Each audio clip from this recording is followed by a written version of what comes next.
હાલોલ શહેરમાં રામનવમીના તહેવાર નિમિત્તે ભવ્ય શોભાયાત્રાનું આયોજન કરવામાં આવ્યું. રામનવમી એટલે ભગવાન શ્રી રામના પ્રાદુર્ભાવનો પવિત્ર દિવસ. ચૈત્ર મહિનાની સુદની નોમને રામનવમી કહેવામાં આવે છે. આ દિવસે ભગવાન શ્રી રામનો જન્મ થયો હતો. તેથી રામનવમીનું મહાત્મ્ય અનેરું અનેકું અને અદ્વિતીય છે. રામનવમીના પાવન દિવસ પર હાલોલ શહેરમાં ભવ્ય શોભાયાત્રાનું આયોજન કરવામાં આવ્યું. આ શોભાયાત્રાની તૈયારી પૂર્વે એક અઠવાડિયા પહેલાંથી જ આખા હાલોલ શહેરને શણગારવામાં આવ્યું. ઠેર ઠેર પતાકાથી તથા તોરણથી શહેરને આકર્ષક રીતે શણગારવામાં આવ્યું. આ શોભાયાત્રાની મંગલ શરૂઆત વીએમ સ્કૂલ ખાતેથી કરવામાં આવી.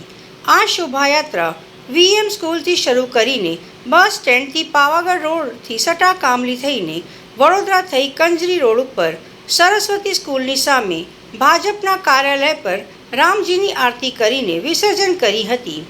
આ શોભાયાત્રામાં હજારો ભક્તોએ હાજરી આપીને શોભા વધારી હતી. આખી યાત્રા જય જય શ્રી રામના નારાથી ગુંજી ઉઠી હતી.